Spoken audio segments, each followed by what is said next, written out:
As of today, ipinakikita na po ng pamahalaan ang pagkakaisa.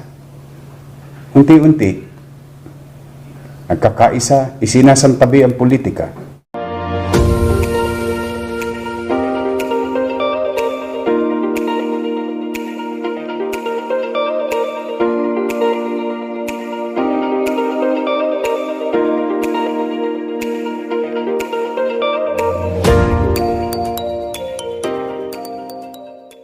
Mga kababayan, another good news sa lungsod ng Maynila. Natutuwa po ako, no? Natutuwa po ako, mga kababayan. Maraming salamat. As of today, ipinakikita na po ng pamahalaan ang pagkakaisa. Unti-unti, nagkakaisa, isinasantabi ang politika. Oo. Maraming salamat sa 173 na congressman. Sa pamumuno ni Speaker Cayetano, ni Majority Floor Leader Martin Romualdez at ni Congressman Pulong ng Davao, 173 congressman na po ang voluntaryong nag-donate ng kanilang sweldo. At hindi po dyan nagtatapos. Unti-unti na pong gumugulong ang panawagan ng ating mga kababayan na maipakita ng mga halal ng bayan at mga naitalaga ng Pangulo. Mga kababayan, ngayon po lumabas sa balita na tumugon na rin ang ating mga sekretaryo ng bansa. Nailathala po kanina, maraming salamat kay Secretary Carlo Nograles at ang ating pong mga kabinete ni Pangulong Duterte na i-donate daw po nila ang 75% of their pay, 75% ng sweldo nila sa buong taon sa ating kaban ng bansa para makatulong sa ating mga kababayan. Yan po, mga kababayan, ang hinahanap ng taong bayan ngayon. Pagkakaisa. Hindi sagot dito, sagot dyan. Pag may panawagan sa pagkakaisa, ang mainam ay sagutin ang pagkakaisa. Pagsasantabi ng pagkakaiba-iba ng pananaw o political ideology. Ngayon, ang tunay na kalaban ay COVID-19, hindi kapwa politiko. Kaya po, nakakatuwang isipin na marami nang tumutugon. Mga kababayan, ito na po yung hinihintay ninyo. Ipinakikita na ng mga halal ng bayan sa Kongreso, mga kabinete, mga congressman, lalo na sa lungsod ng Maynila. Tumawag po kanina at kausap ko rin si dating Mayor Lito Atienza, na ngayon ay congressman ng Buhay Party List. Siya po ay inahanda na rin niya ang kanyang sweldo ngayon at ibibigay rin niya katulad ng ginawa ng ating mga konsihal, Vice Mayor at ng iba pang congressman ng lungsod ng Maynila na si Congressman Manny Lopez, Congressman Roland Valeriano, Congressman Yul Serbo, Congressman Benny Abante, pati ang personal na pera ni Congressman Benny Abante at ng kanyang simbahan. At ngayon naman, si Congressman Lito Atienza ng Buhay Party List. Maraming salamat. Ito ang hinihintay namin sagot ng ating mga kababayan. Sa maliit nating kaparaanan, maiparamdam natin sa kanila na tayo'y nagkakaisa in our own small way. It's not because we are calling you to perform your job. No. We call you simply because you have to create extra steps. Yan po. On behalf of the people of Manila, maraming salamat sa inyo. Maraming salamat. At naipaparamdam nyo sa amin na ang tugon ninyo ay aksyon, hindi salita. Maraming salamat. Someday, kikilalanin po namin kayo.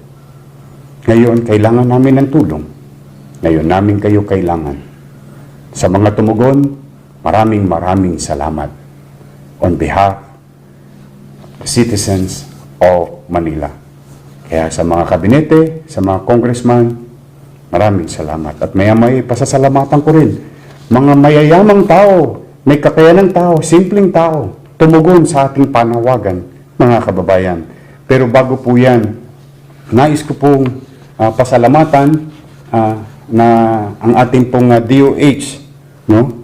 Ay kanina po nanawagan na sana ang ating mga lokal na pamahalaan sa buong Pilipinas ay tularan ang ginawang ordinansa ng lungsod na maproteksyonan ang kapakanan ng ating mga frontliners, mga sa health sectors, mga doctors and nurses and hospital workers, mga COVID-19 positive, mga patients, PUI and PUM, na alisin natin ang diskriminasyon at huwag natin hayaan talunin tayo ng COVID-19 at ibahin ang ating isipan, puso't damdamin. Ang kalaban ay si COVID-19. Wala nang iba. Kaya maraming salamat sa ating DOH at nilagay po nila na kung po pwede, gawin na rin ito upang maproteksyonan natin ang ating mga kababayan. Sapagkat mga kababayan, handaan po ninyo. Ako po'y naniniwala. May awa ang Diyos. May awa ang Diyos. Ngayon magsisimana Santa na. May awa ang Diyos. Makakalipas din tayo rito. Makakalagpas din tayo rito. Pero ayokong mabago ang ating mga damdamin, puso, isipan, na maging masakit ang salitang gamitin natin sa mga taong nahawa, nagkasakit, at tumulong sa mga nagkakasakit. Tayo po'y mga tao, hindi po tayo hayop. Anong uri ng mundo ang ating kakaharapin pagdating ng COVID-19? Kaya po, sana manatili sa atin ang pagmamalasakit, pagmamahal, at paggalang sa kapwa. Ngayon mga kababayan, nais kong pasalamatan ang mga sumusunod na individual na tumugon sa ating mga panawagan na pagtulong sa ating mga kababayan sa lungsod. Mr. Inigo Subel, kung inyo pong sisiyasatin kung sino si Mr. Inigo Subel, siguro po marami pong nakakakilala sa kanya. Siya po ay tumawag at sa Martes, ipadadala niya po ay 500 sacks of rice dito sa City of Manila. Mr. Federico Moreno, anak po ito ni Kuya Germs at 10 ng kanyang mga kaibigan at kasamahan. Magpapadala rin sila ng 2,500 food packs sa City of Manila sa Tuesday. Again, to Congressman Lito Atienza, maraming salamat. At kay Mr. Ali Atienza, dating konsyal ng Maynila, katulad ni dating konsyal Don Bagachi, no, na tumulong din sa atin para ibahay ang ating mga frontliners. No? Si Mr. Ali Atienza and Friends, 160 packs bathroom tissues and interfolded tissues na kakailanganin ng ating mga ospital. Grab Philippines, 3,000 pieces surgical mask. Pagcor, naku, maraming salamat po Pagcor. 500 sacks of rice, 100 boxes of sardines. Philippine Foremost again. Philippine Foremost and Milling Corporation, 189 loaf breads. Meat Plus Komisaryo, 525 food packs. Toyota Otis, wow, 10 sacks of rice. Stephen Lee of Angkorland, 10,000 pieces surgical mask. Chairman Narciso Tan, 150 boxes of sardines. Boysen Paint, 25 boxes of pork beans and 25 boxes of sardines. Again, ABS-CBN Lingkod Kapamilya, 295 boxes Bear Brand powdered milk. Philippine Baking Society, 2,000 pieces burger buns. Liberty Food Mart, ito po yung sa Tondo, 2,500 pieces of burger buns. Pure Feeds Corporation, 10,000 pieces used socks. K Family Foundation, 2,000 pieces food packs. Marswin Marketing, 30 boxes of canned goods. At isang mayor sa Pampanga. Thank you very much. Mayor ng Santo Tomas. Mayor Lucas Arceo of Santo Tomas, Pampanga. 9 boxes of bread.